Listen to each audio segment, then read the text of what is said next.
এতদিনের কষ্টের ফল আজকে পাবো, চলো দেখে নিই। সকালে ঘুম থেকে উঠে আজকে কোনো দিকে না তাকিয়ে সোজা চলে এসেছি ভাটি ঘরে। হ্যালো বন্ধুরা, গুড মর্নিং।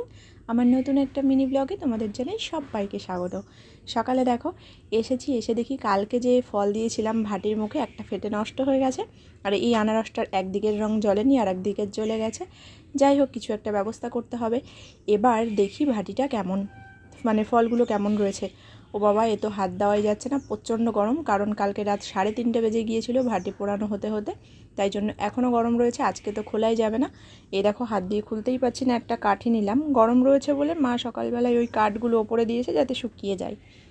প্রচণ্ড গরম, আজকে আর খোলা যাবে না, কালকে খুলতে হবে। ভাটিটা ভালোই হয়েছে মনে হচ্ছে, একটা ফলও নষ্ট হয়নি। তাড়াতাড়ি এসে বিছানাটা গুছিয়ে নিলাম। দেখলাম অনেকটা সকাল হয়ে গিয়েছে, তাড়াতাড়ি বিছানাটা গুছিয়ে নিয়ে এবার অন্যান্য কাজও করতে হবে।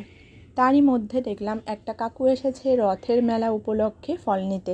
উল্টো রথ রয়েছে, উল্টো রথ উপলক্ষে ফল নিতে এসেছে, তাকে দিয়ে নিলাম। আজকের ভিডিওটা এই পর্যন্ত, পরবর্তী ভিডিওতে দেখা হচ্ছে, টাটা।